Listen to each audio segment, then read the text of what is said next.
Hola, buenas. Bueno, había compartido una historia ayer preguntando quiénes sabían que Jung era antisemita y racista. Y bueno, el 90% de las personas me dijeron que no sabían.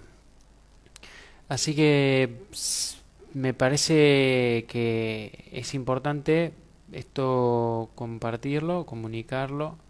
De alguna manera parece ser un tema que está velado, algo que es tabú, que mucha gente no lo quiere ver.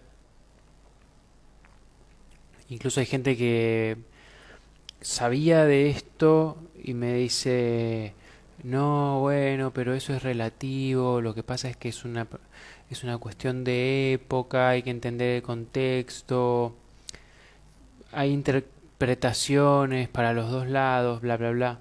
Bueno, se lo puede defender, cada quien es libre, digamos, de opinar, de interpretar.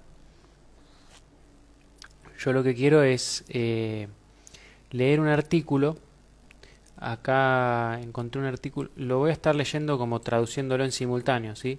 Sobre Jung y el antisemitismo. Es un artículo de Andrew Samuels de la Universidad de Essex, escrito bueno, en realidad publicado originalmente en una revista judía cuatrimestral de 1994.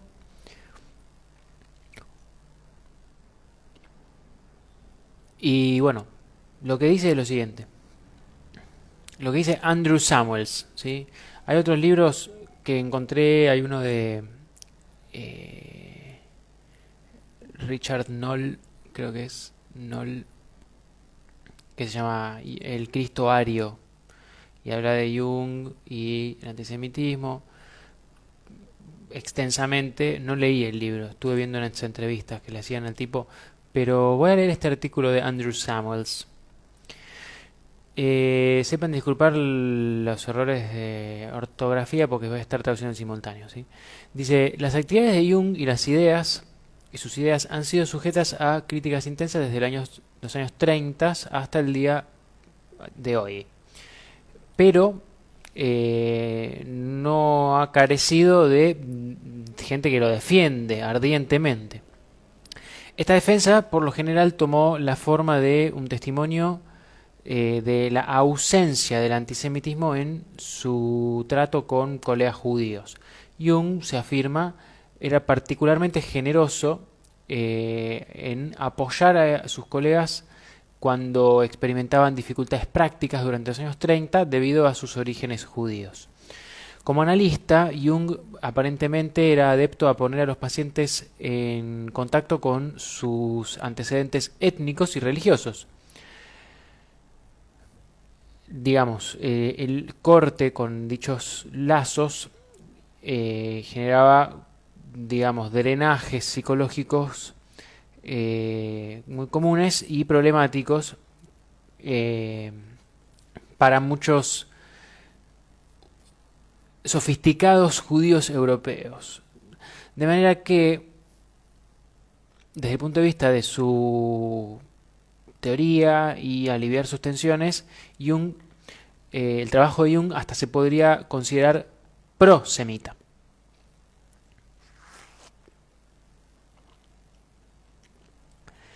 Esto ha sido, por lo menos, un elemento amplio en la defensa convencional de Jung por sus admiradores.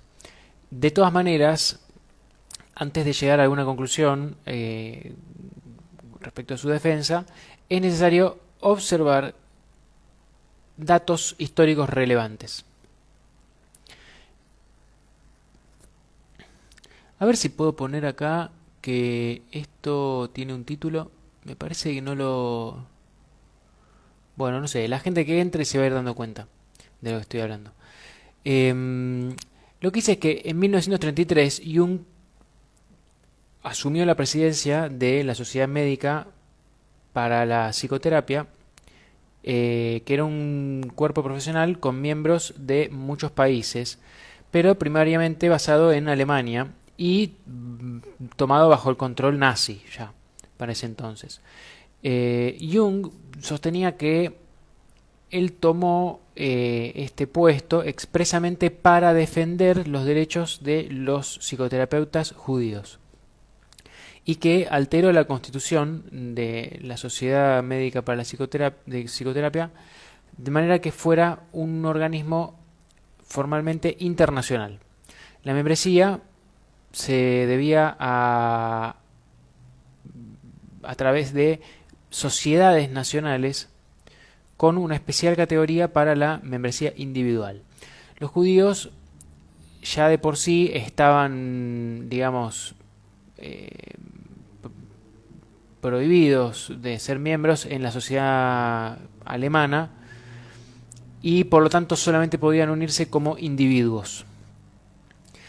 Para poner esto en contexto, se debe notar que Freud, o sea, los libros de Freud habían sido quemados y había sido oficialmente prohibido en 1933. Jung también era el editor del Centralblatt, la revista científica de la Sociedad Médica de Psicoterapia. De acuerdo a Jung, esto era una cuestión pro forma estrictamente y él se mantenía geográficamente y presumiblemente también ideológicamente distante de las oficinas editoriales.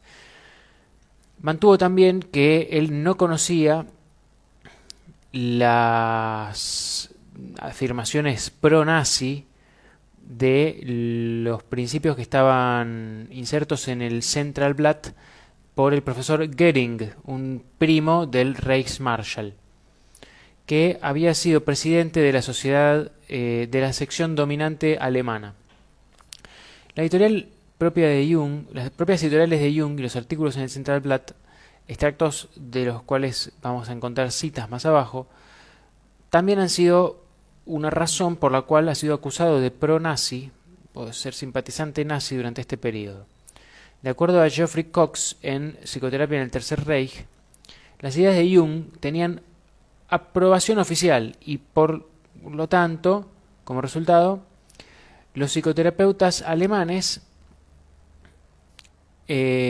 hacían todo lo que podían para asociar el nombre de Jung con sus propias actividades.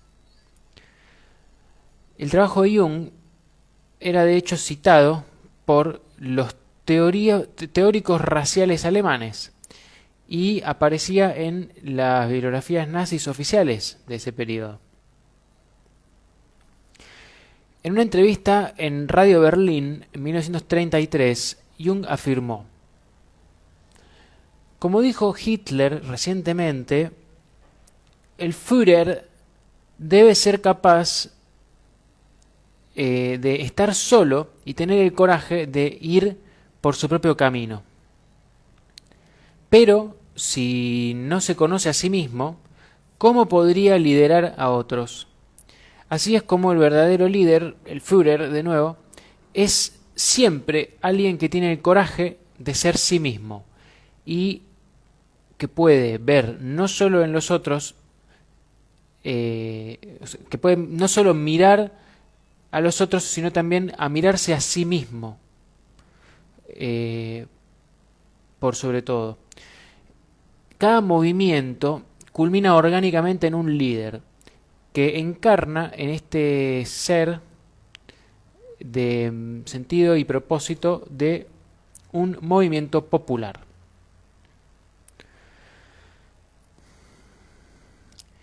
En este paper también, en su paper El estado de la psicoterapia hoy, 1934, Jung escribió: Freud no comprendía la psiquis germánica tanto como, Freud no comprendía la psiquis germánica más que lo hacían sus seguidores germánicos.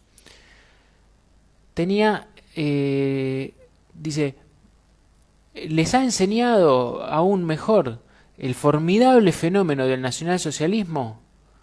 del cual el mundo entero observa con asombro.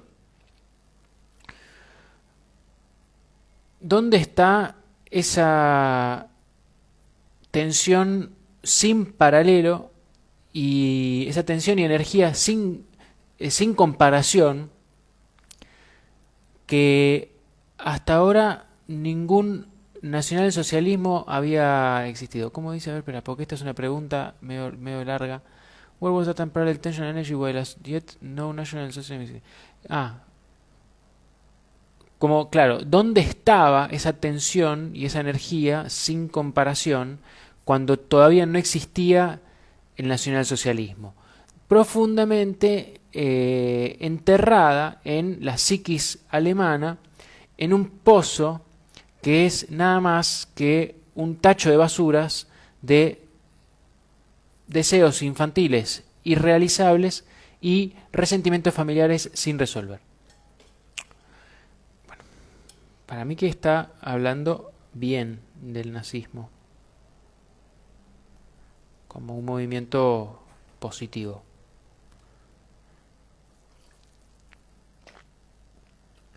En el mismo paper que clarifica un poco el lenguaje críptico,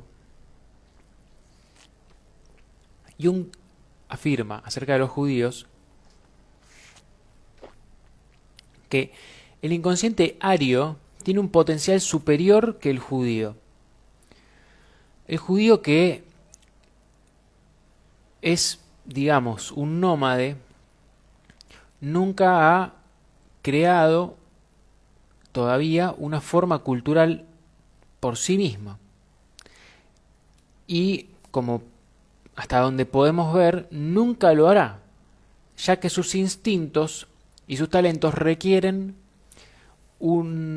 a una nación más o menos civilizada que actúe como anfitriona para su desarrollo. Los judíos tienen esta peculiaridad con las mujeres, que son físicamente más débiles, tienen que apuntar a colgarse de la armadura de su adversario. Jung advirtió también contra la aplicación de categorías judías indiscriminadamente a la cristiandad germánica y eslava. Yo quiero aclarar de entrada que mi apellido materno es alemán de origen judío, ¿sí? Yo fui bautizado católico, pero tengo antecedentes, o sea, tengo antepasados judíos de la familia de mi madre. Su madre no es judía, por ende mi madre no es judía, pero mi apellido materno alemán es Schechtel, es un apellido de origen judío alemán.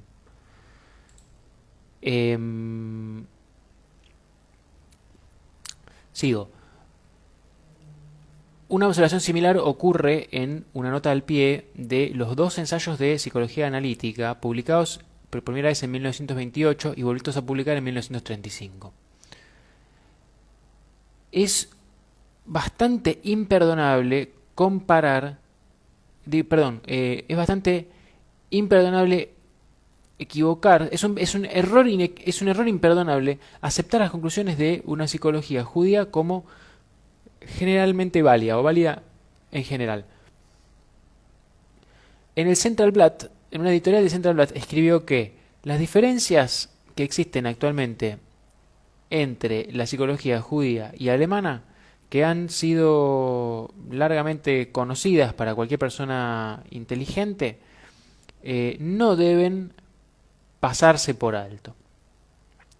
En una carta a su pupilo, el doctor Kranefeld, en 1934, Jung escribió: tal como es sabido, uno no puede hacer nada contra la estupidez, pero en esta instancia el pueblo ario puede señalar que con Freud y con Adler, específicamente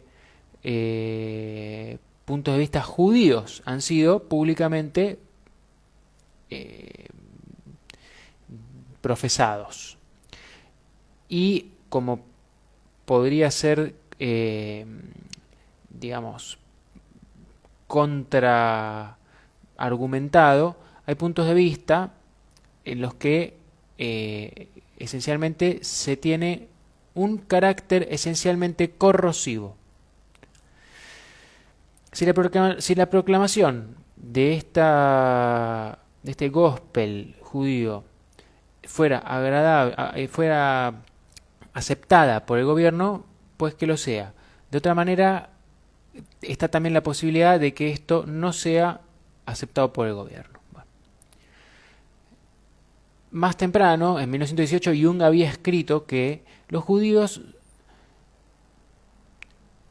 están en una gran pérdida de la cualidad del hombre que lo enraiza a la tierra y de la cual toma nueva energía desde el subsuelo. Esta cualidad ctónica se encuentra en concentración peligrosa en los pueblos alemanes. Los judíos tienen demasiado poco de esta cualidad, porque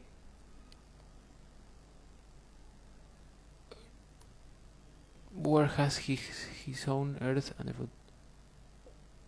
Tienen demasiado poca esta cualidad porque siempre están cambiando de lugar, dice. Bueno.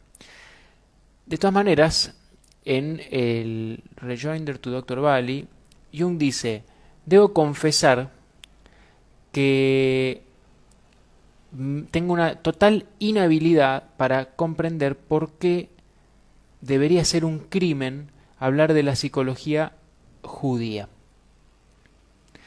Ahí veo que están mi mamá y mi hermano. Bueno, mi hermano está viniendo para casa. Espérame que termine de transmitir antes de tocarme el timbre también. Bueno, dice que Jung también afirma que las diferencias psicológicas existen entre todas las naciones y razas. Y bueno, se queja de que le resulte un crimen hablar de la psicología judía. Bueno, ahí dice Tommy que está llegando mi hermano, así que yo esto no lo voy a leer completo. Son 4 páginas, A4 igual, pero recién termino la primera. Dice que los lectores no estarían esperando algo más comprensivo en un estudio tan corto, pero que igual les gustaría al autor, Andrew Samuels, decir un par de palabras acerca de lo que no está siendo cubierto por este paper, de manera que sea claro que la omisión es deliberada.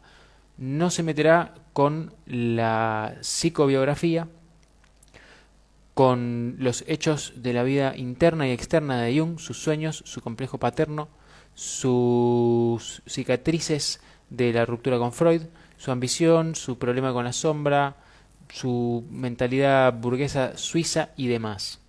Tampoco se devota demasiado espacio a los testimonios personales que muestran que Jung podría no haber sido antisemita y que tenía una actitud positiva de los judíos porque los ayudó a llegar a una mejor relación con su judaísmo por primera vez.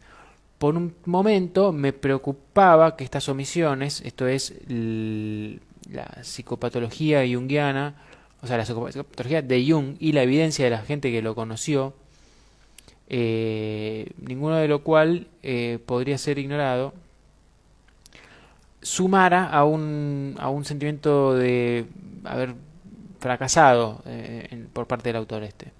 Pero gradualmente fui viendo que el verdadero fracaso, el verdadero sentimiento de fracaso se encuentra cuando la dimensión personal toma demasiado peso o se usa para cerrar, digamos, un asunto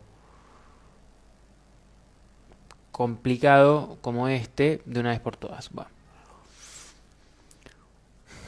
Lo que sí me pregunto, dice Andrew Samuels, es si hay algo en lo profundo, en la estructura fundamental del pensamiento de Jung, en su corazón o en su esencia, que hace inevitable que hubiera desarrollado algún tipo de antisemitismo.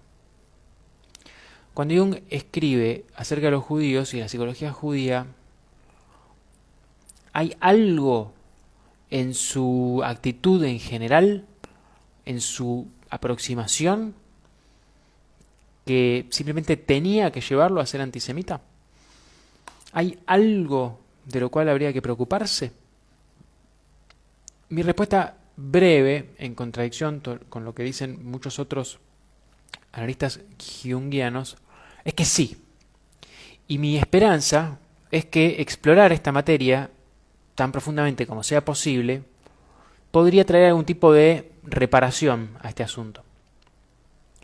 Yo creo que hay muchas fuerzas y sutilezas en la psicología analítica que están siendo desestimadas, no solamente porque se lo acusa de colaboracionista nazi y antisemita, sino también, evidentemente, por la inhabilidad de muchos junguianos a reaccionar a dichas acusaciones de una manera humana e inteligente.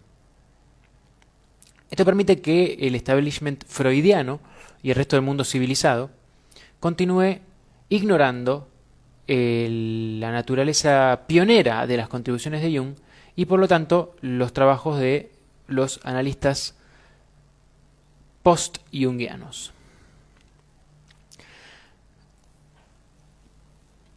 Comenzaré por el medio mismo de las cosas, con Adolf Hitler y sus ideas acerca de los judíos.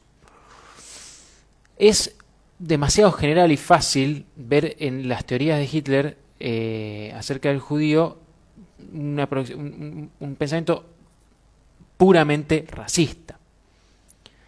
También hay que tener una comprensión de la teoría política, de la historia, y es difícil desenredar las ideas raciales y las ideas políticas en su obra. El dogma político ciertamente emplea un punto de vista racial, pero el racismo de Hitler también tuvo un formato político, que usaba un vocabulario nacionalista y se enfocaba en la idea de la nación. La idea moderna de la nación parte de los siglos XVIII y XIX, fines del siglo XVIII y principios del siglo XIX. Gradualmente, esta idea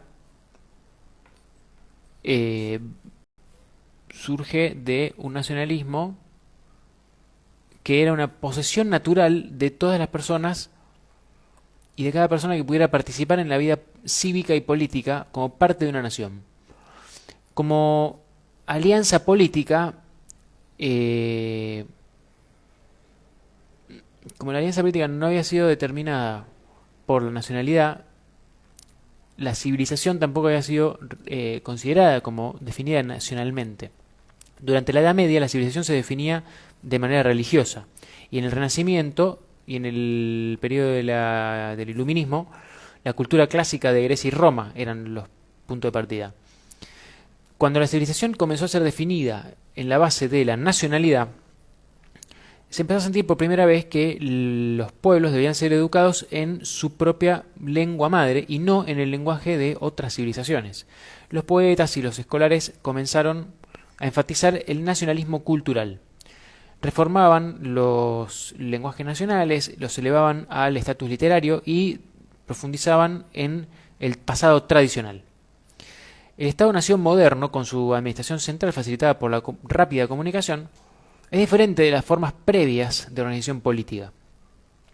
Hitler es consideraba la historia como consistente de luchas entre naciones que compiten por el espacio vital y eventualmente por la dominación mundial.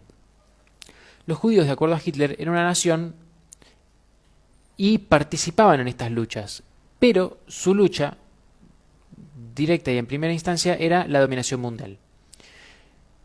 Esto es porque los judíos no comenzaban con la posesión del espacio vital, o sea, una localización geográfica identificable.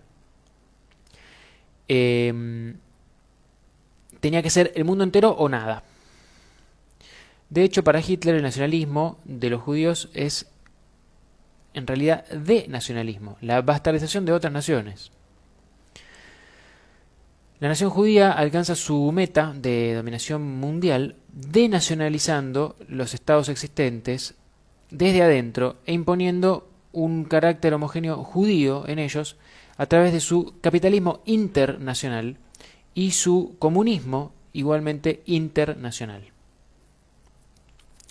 De esta manera, en el pensamiento de Hitler hay una lucha entre la nacionalidad íntegra y su corrupción, su enemigo corruptor, los judíos.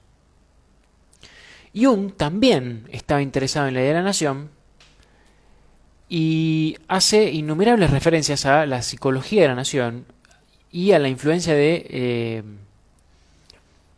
el trasfondo nacional de una persona. Dice que el suelo de cada país sostiene un misterio. Es la relación del cuerpo con la tierra.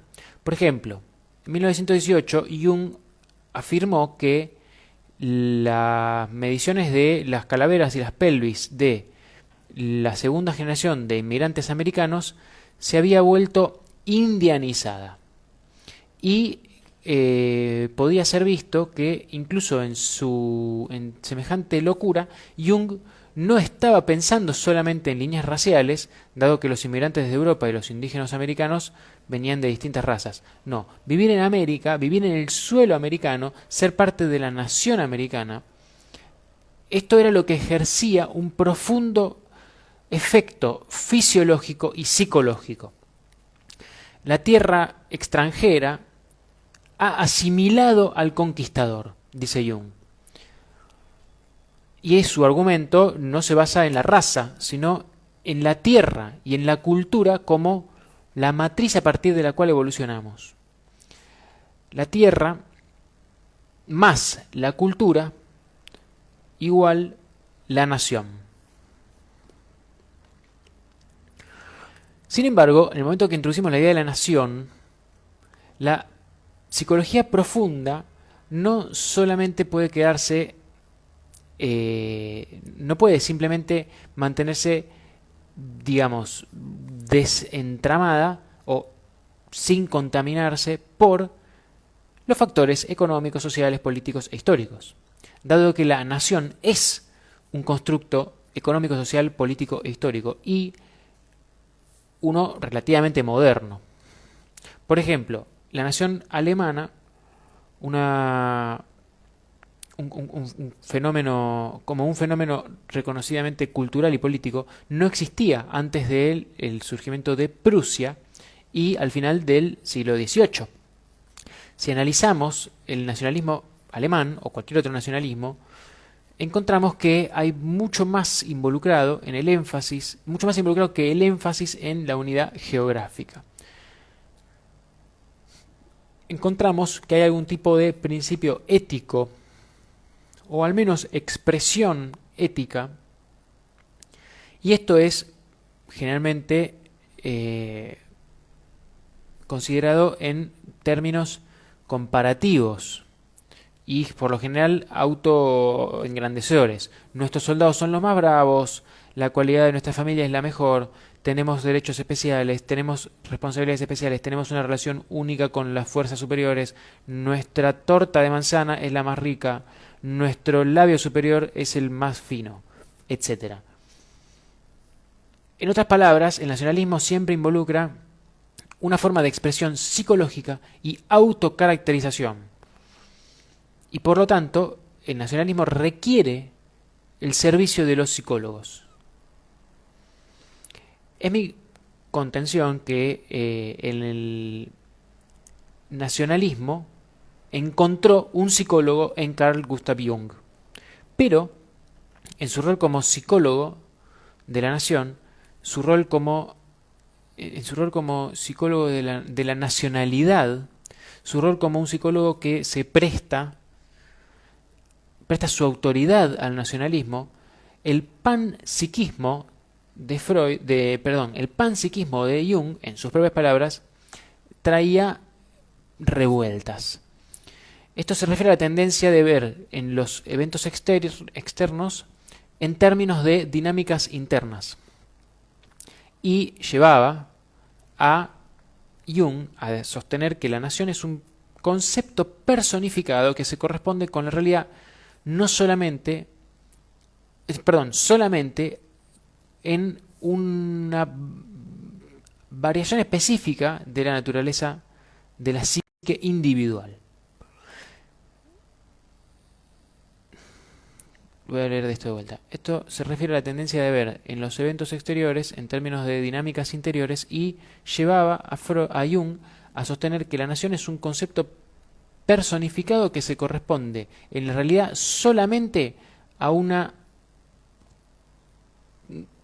carácter específico de la psiquis individual. La nación es nada más que un carácter nacido internamente. Esto es en muchos modos una ventaja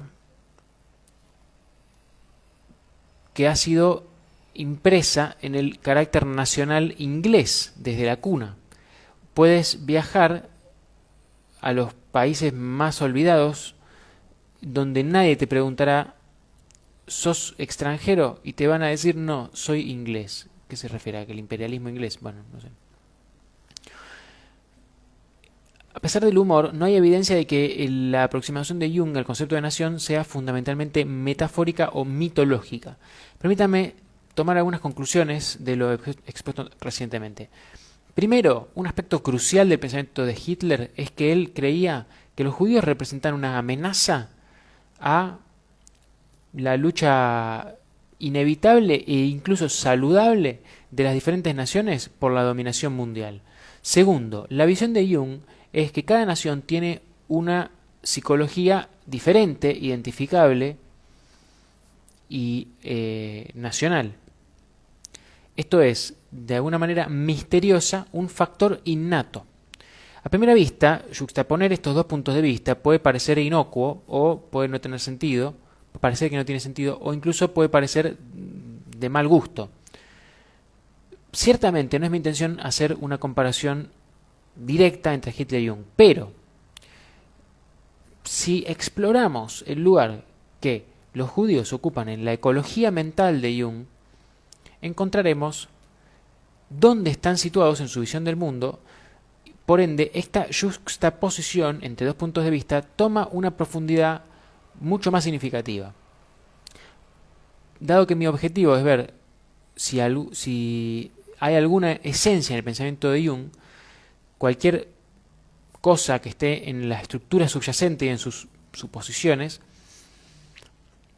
esto lo puede llevar a él en el tipo de antisemitismo que nos concierne en esta oportunidad. Mi percepción es que las ideas de nación y de diferencia nacional forman un fulcrum entre el fenómeno hitleriano y la psicología analítica junguiana.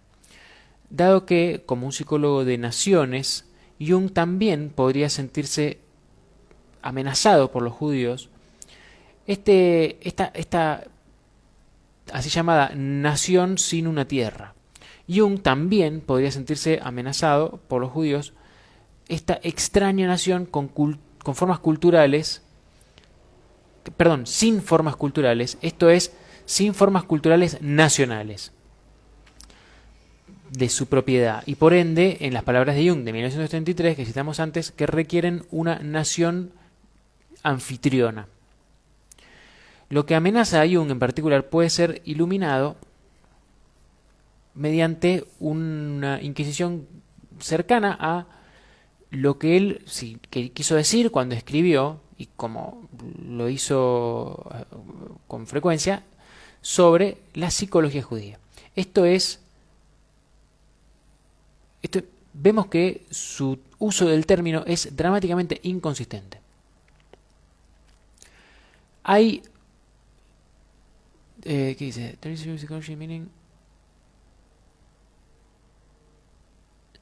Hay una psicología judía significando las características psicológicas, los prejuicios y las suposiciones de una típica persona judía.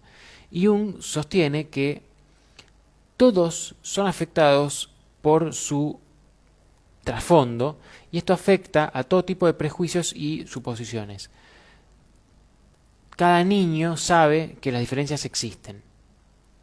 Uno puede estar de acuerdo o en desacuerdo con las varias, digamos, definiciones de Jung acerca del típico judío, pero hay un segundo uso que hace Jung de este término de la psicología judía. Tiene otra implicación más provocativa. Se está refiriendo a los sistemas de psicología desarrollados por los judíos como Freud y Adler, sistemas que pretenden ser universalmente aplicables y verdaderos. Esta psicología es una psicología leveling como de uniformidad, me imagino que está queriendo decir, en la que se subestima la idea de que hay diferencias psicológicas entre grupos de personas, tales como naciones. Tal psicología es incorrecta de aplicar indiscriminadamente con sus categorías judías, como dijo Jung. Y Jung notará también que uno no debe hacer el error imperdonable de aceptar la conclusión de la psicología judía como válida genéricamente. Jung está diciendo que el psicoanálisis judío ataca la idea de las diferencias psicológicas entre naciones. El psicoanálisis judío entonces ocupa un lugar en la mente de Jung análogo al del lugar ocupado en Hitler, en la mente de Hitler, por el capitalismo internacional judío y el comunismo internacional judío. Los grandes miedos eran efectivamente normalizar, desnacionalizar. Jung y Hitler no dicen las mismas cosas acerca del judío, por supuesto, pero apuntan a esta psicología judía de nivelar y desnacionalizar y la política judía de desnacionalizar y la actividad económica que representa un tipo similar de amenaza para cada uno de los dos. Entonces, cada uno, tanto Hitler como Jung, desarrolla una obsesión similar. Para Hitler, esto toma la forma de la obsesión con el espíritu judío, funcionando como un bacilo pestilente que destruye la idea misma de nación. Para Jung, esto toma la forma de una obsesión con la psicología judía, capaz de ser impuesta sobre todas las otras psicologías étnicas y nacionales, llevándolas a bajar todas al mismo nivel. Mi esperanza es que todos los analistas, psicólogos analistas, pudieran trabajar juntos en qué pueden significar estas reflexiones para la humanidad común y para su integridad intelectual como su identidad de analistas junguianos. En lo que concierne al futuro, me parece que sería bueno que ellos y otros dentro de la psicología profunda cesaran de expandir las limitaciones nacionales del reinado de lo psicológico y trataran de trabajar cooperativamente con sus colegas de otras ciencias sociales. Esto significa dejar de abusar de la autoridad en dar definiciones de la psicología innata típica de tal o cual grupo, los judíos, los alemanes, los afroamericanos, los homosexuales, las mujeres. Deberíamos pensar seriamente en abandonar el método junguiano a estas alturas. Lo que hizo fue unificar una lista de características tomadas como innatas y usar las listas para hacer definiciones, la definición de judío, la definición de alemán, y es exactamente el mismo método que ha usado para definir los atributos psicológicos de los dos sexos. Los énfasis el énfasis está en qué es un judío y no en cómo son los judíos. El énfasis está en definir o predefinir diferencias, pero no en la experiencia de vivir en la diferencia, vivir con la diferencia. Tal como con los sexos, encontramos en Jung que está importando un ethos de complementariedad, de tal manera que las dos listas opuestas combinadas producen una unidad hermosamente altisonante y absoluta. Y en la escritura de Jung, tanto los judíos como los alemanes parecen constituir dos mitades de una totalidad. Los sofisticados racionales, eruditos, urbanos, complementando a los irracionales, energéticos y terrenales, guerreros, pastores. Si uno fuera a abandonar el método junguiano, entonces uno podría ser capaz de reevaluar lo que estaba tratando de hacer, porque sin error al respecto, sin tomar esto por error, entre los muchos problemas con las ideas de Jung acerca de nación, raza, religión, también están también están las semillas de un maravillosamente útil abordaje de la diferencia. Incluso si el método junguiano y la ideología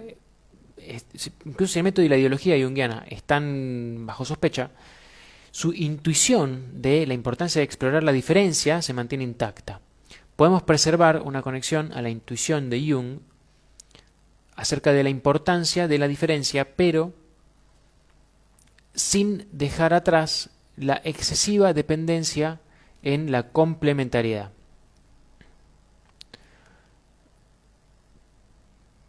Así los analistas podrían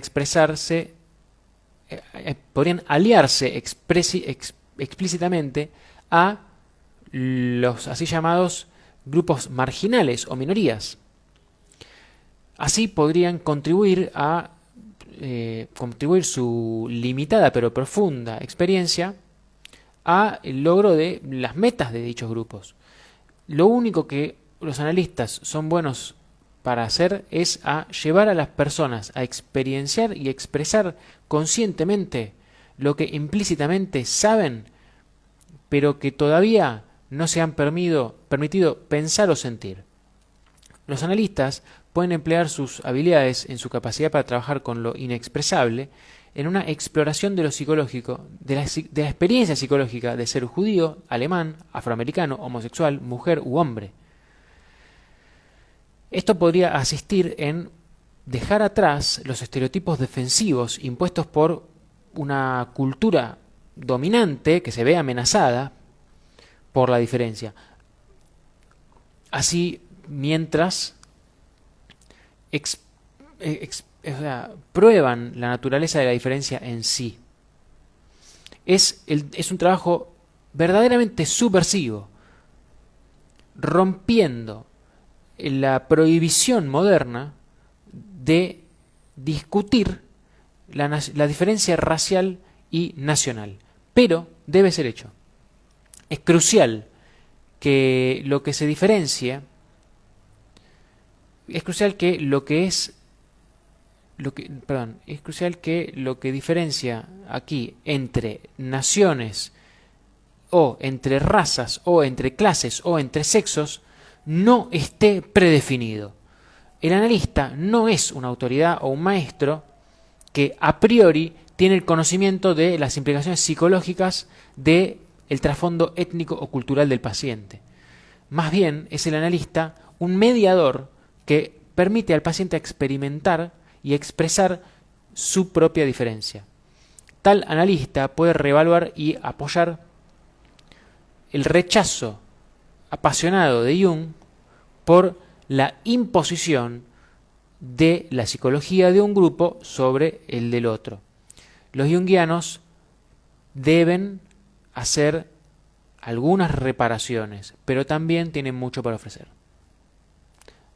hasta aquí he leído el artículo de Jung y el antisemitismo por Andrew Samuels del Institute of Historical Research.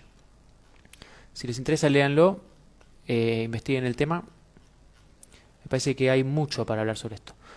Los dejo porque debe haber llegado mi hermano, me está esperando. Gracias.